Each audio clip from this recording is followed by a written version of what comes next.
तो वो बराबर कहे छे कि बाबू नाथ में जाय छथिन एकटा ओढ़नी नहीं लेने आबै है ई हम पुतोह लागी नहीं रखी तुलसी आई बाली लागी आपना पुतोहुआ ला ला दै छे हां तुलसी आई बाली ला हां तो केकरा ला आ के बेटा कथि करिए से अहाँ ला दै छिए हम दुनु बाते विजय कुमार पार्टी में खोटे छिए हमर बेटा झाल बजबै छे ता के बेटा कमा के नहीं दैया ई उसार की करे छे त पुतोहुआ त दुकान बाजार पर बुकनी मसाला धनिया के पत्र के बेचे छे आ साँझ में आबै छे त मार पीट के सारू बहुओ से ढोआ छील के चल जाय छे भट्टी में दारू पिए ओई भट्टी छै तो ऊपर वहां में भट्टी तीन तीन चार चार है बुझाले कि हां हुआ के बड़े छ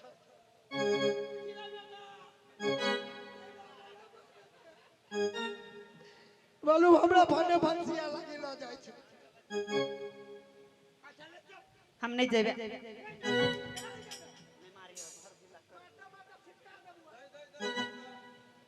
अब हमर बात चल दो कि तोहर बात चल दो आही के बात चलती नहीं या बेसारी सारी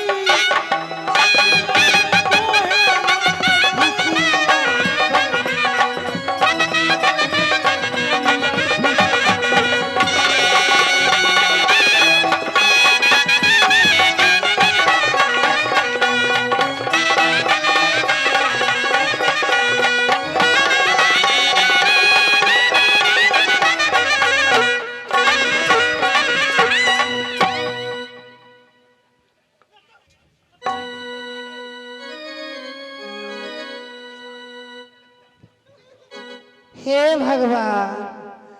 मंत्री साहब के कहिए दो या भले तो दो ये ले कि रास्ते में है कि कत्ता है ये ले ये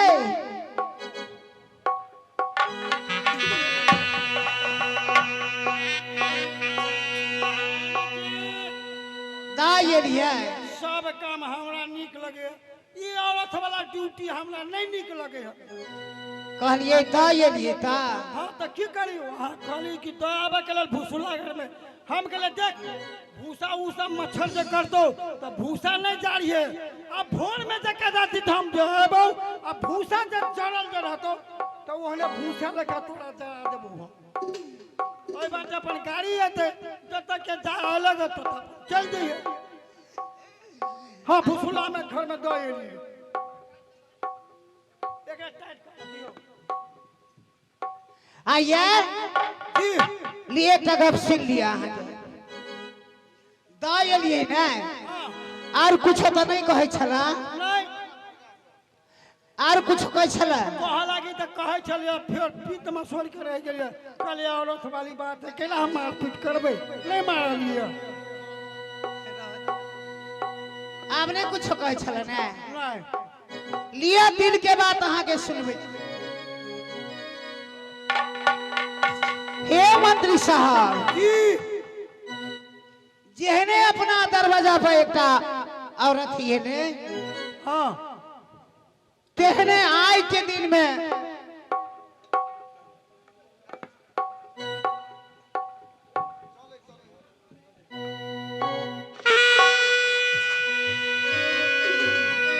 हे मंत्री साहब बाजू ने जेहने एकटा औरत ही ने हां आज के दिन में तेहने एकटा मार दिए थे ओ बाऊ औरत आले तोरा व्यवस्था लगा देलिए मर्द त नहीं हम पूछे छी महाराज आप चिंता यही बात के औरत छले जे कहलिए सुनलिए सुन के चल गेले द एलिए हां लेकिन मर्द अहूँ छिए मर्द वो येता तब अहाँ बात कहबै कि अहाँ के मारत कि पीटत कि अहीं मारबै तैला चिंता है हमरा त अब चिंता यही चीज के होय महारानी जी नहीं नहीं हम पूछे छी अपने के ई महल छै कि बड़घारा छै कि दलान छै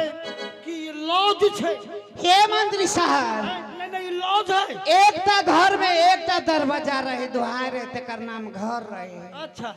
एकटा घर में 5-7 गो दुहार जे भ जाय है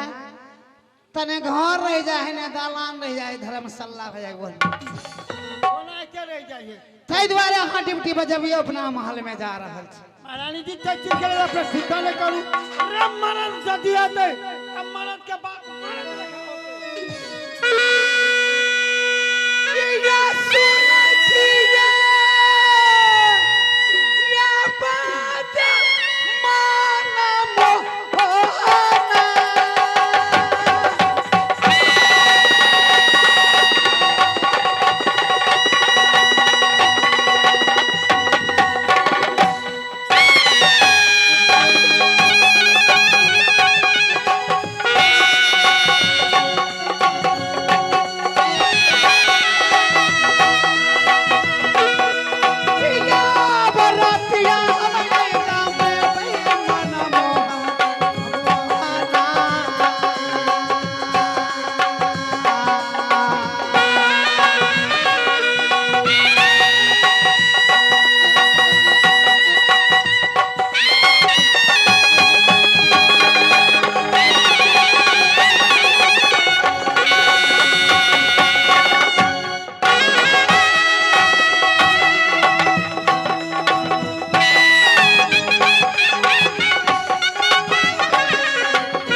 आई के रोज दक्षिण शहर सुना कारक मालूम प्रिया जाय दिन सा हम नागपुर शहर में या बाबा की वचन पालन कर गेलौं वही दिन सा अपना महल में प्रवेश नहीं कैलौं परंतु आई के रोज नई कन्या हिमपुर वाली की आवाज नई मंत्री की आवाज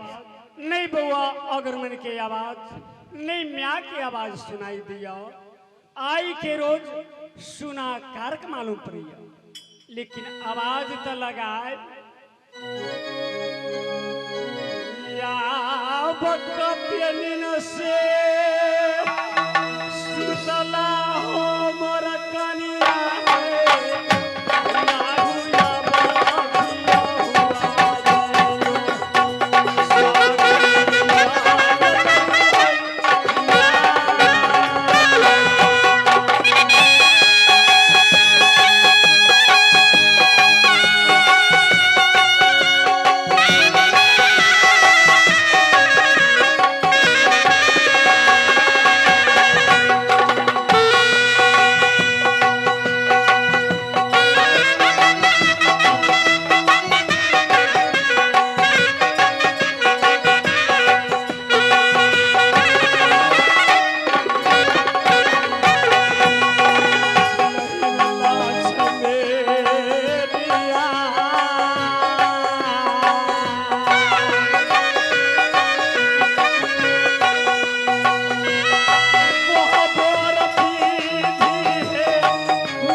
गेट की सामने में या मंत्री साहब के देखल छी या निंद्रा में भेरिए यो मंत्री साहब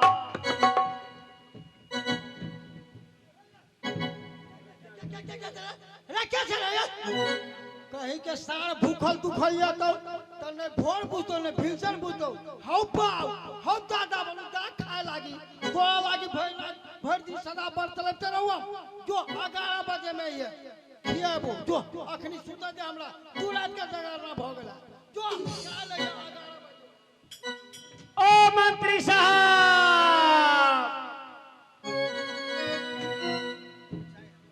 आ सार का के मंत्री के सामने तो हमरा बात पूछै छै कि नहीं पूछै छै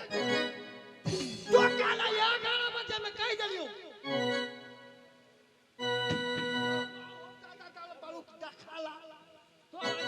ओ मंत्री साहब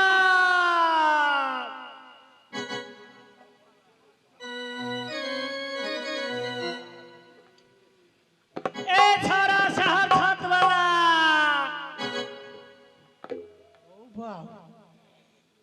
ई तो बात बुझे छले मुगल फारसी में तो कहै छी अपने सब टेबा उदल जे बोले छले मालिके बुझे छले कि हम ही बुझे छले हो बा कोनो सुतल में कोनो झट बात कहूं बोला गेल होते ओइ पर कहूं खिसिया नहीं जाए जहाँ गेले आ गेल तिमन चिखा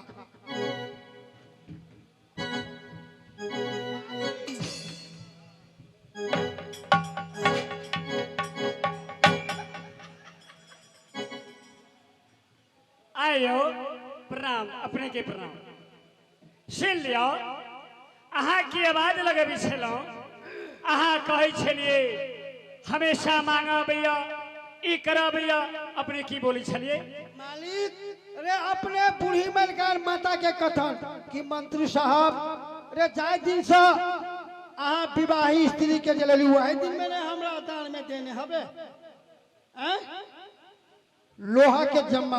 पठा देखो ठाम लेने रहे मसुमाती दरबार में रहे तो अपने के माता जी की कहलखिन कि मंत्री साहब अरे ये दक्षिण शहर में कहीं के भूखा दुखा हमरा दरवाजा पर आवे तो ओकरा 5 कौर अन्न खुआब और लोटा भर जल पिया। सही बात, सही हमरा बात। दरवाजा पर से भूखल नहीं जा। हम कहलिए वो है भिखार में से त खाए वाला आ गेल है। मालिक सुतल में कोनो अझट बात होते बोला गेल ते चीज के लेल हम क्षमा मांगे छी। सुन लिया मंत्री साहब, जी हमर करी बात सुन लिया। हमर मैं की समाचार, बउआ अगरल के समाचार और रनिया हिमपुर वाली की समाचार अपने कनी बता दिया। महाराज एक विषय इंसान के इशारा काफी रहे छे। सही बात। रे बूढ़ी मलकान के कुशल अच्छे ये, आहा बहन अगरमल के कुशल अच्छे ये, नगर समाज के कुशल कुशले छे। अपने के ब्याही स्त्री जे आहा के चलते घर में आहा के मैं सास सुने ना ननद अगरमल खर्रा बरनी के मारे मारे हे हे छुतारा दीमन दिखा ना पतल ताता बड़ घर के बेटी के यार घर में बैठा दे जो कौना के सारी मल्लिम ने बेले को घर कोबर के बीच बाकी रह। सुन लिया मंत्री साहब, अपने के कहना सही। हमर कनी बात पर अहाँ ख्याल देबे। अहाँ जे कहने छलिए भीख मांगे वाला और कोई दाना खाए वाला, ऐ संसार में जे भी मानव एला या कोई जीव में आइलिए क्षणिक काल के लिए संसार में, संसार में जे आला फिर या जाए की रह के नहीं। राजा रंग, जोगी फकीर, भिखमंगा, बड़े छोटे या परमात्मा पठेने जे दिन मिट्टी पूरा वही दिन में या धर्मराज के घर जाए पर। मंत्री साहब हम के मरब से कभी बतेने अपने नहीं मरब, नहीं मरब। या जय दिन जमा के सिपाही हौला ये तो।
किनको मदद करब,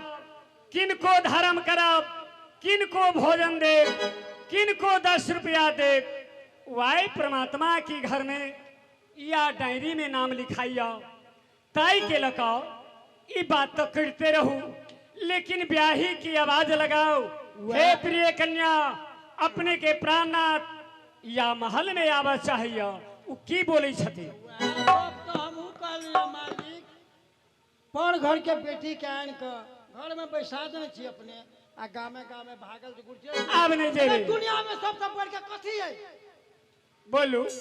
कथी है कौन चीज है बुझै छियै नहीं गुरु है नहीं कर है नहीं कुटुम है नहीं दोस्त है नहीं माँ है। सुन लियो कभी बते नहीं आवाज सुनाओ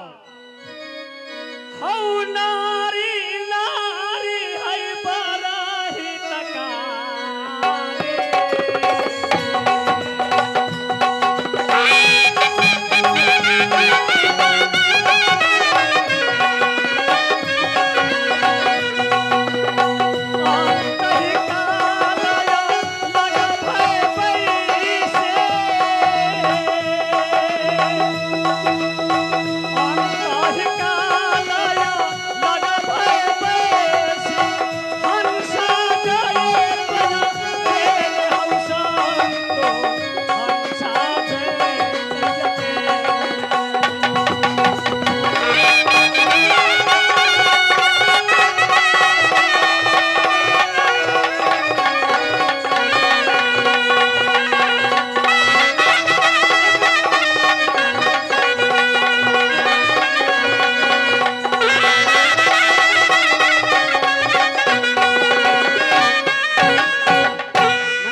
सुते संग मोरा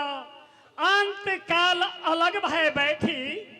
ये हंस जात अकेला खैर धर्म की बात पर चलित रहूं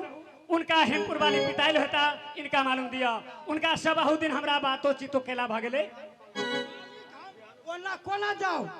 जब तक अपने चिन्हका नहीं दे तब तक हम जा के ले तैयार सही बात महल में जाओ महारानी जी रिसा जाता अपने चिन्हका कोनो चीज देने रहा तब ने हम उनका कहबे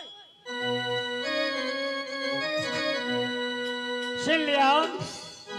मोहनी बाश्री या उल्टा खजुरिया लिया कि हे प्रिय अपने के प्राण थेला कथी है उल्टा खजुरिया अच्छा मोहनी बाश्री भाषम की झोला उल्टा खजुरिया मोहनी भोसरी बाश्री बाश्री ये उल्टा खजुरिया आप तो गोहार कतो नहीं जाबे करो राम राम गोहार करे वाला है आके जो गोहारिया चल बोलू कमला स्नान करेबो सुन लियो गोहार करे वाला भक्ता अलग होइया वो तांत्रिक होइया ओई में नहीं जाओ या परमात्मा की भक्ति में चलू खैर कोई बात नहीं हम जा रहल छी महल के पास जाओ हमरो गांव में बराबर गोहार देखे छिए फेछा में हम बराबर देखे छी लेकिन भक्ता के नहीं माने छी गामा में बराबर गोहार करत रहे छै आयो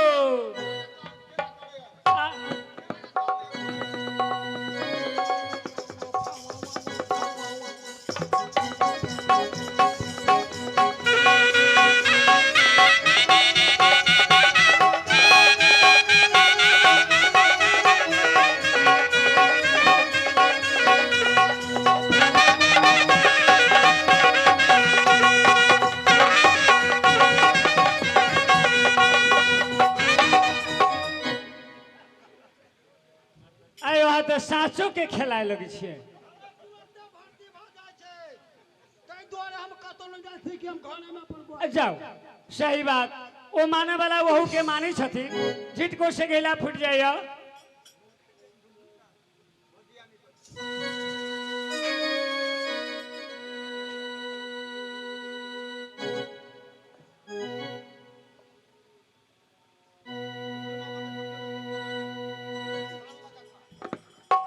आप तो पहचान लेते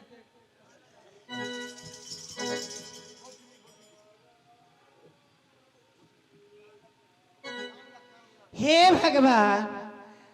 आम दिन अबै छलै तऽ केहन हंसते बजते खेलते कुछ बजते अबै छलै आई कतौ से झुनझुना लऽ एलै कतौ से कथी लऽ एलै पिपही खाली वहे बज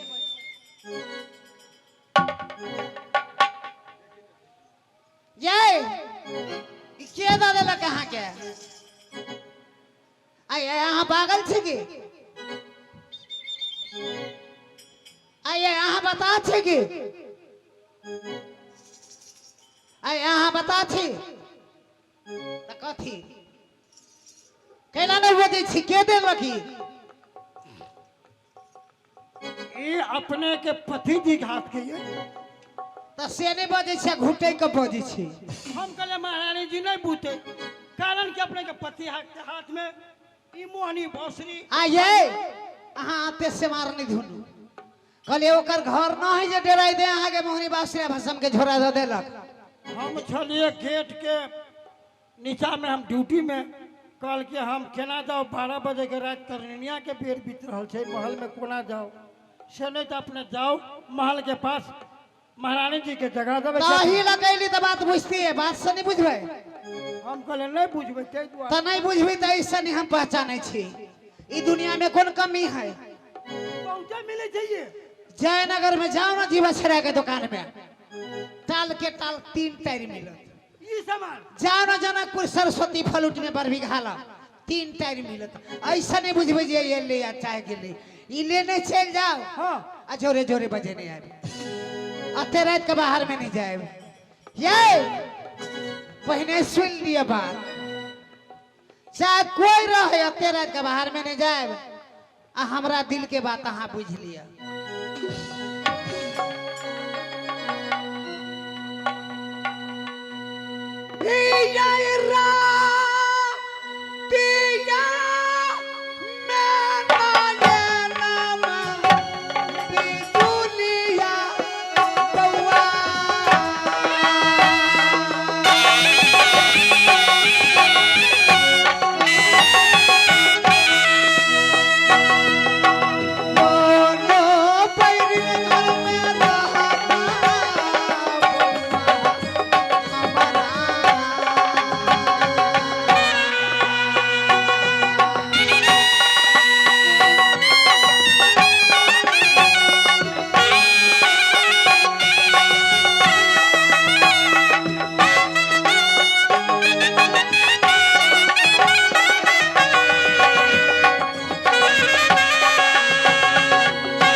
उनका बजे नहीं है जाओ जाओ बोला चले प्रात चलो चलो चलो चलो अपने ब्याही नारी के कथन क्यों दरवाजा पर क्या खाड़ छे ओकर महल नहीं सही बात ओकरा नहीं आवे के चाहिए अरे बुझे वाली छथी उनकर कथन भेल कि 12 बजे के रात में हम कोना हम चौकठ नहीं सही बात औरत वाली बात ये चलो जल्दी करो चलो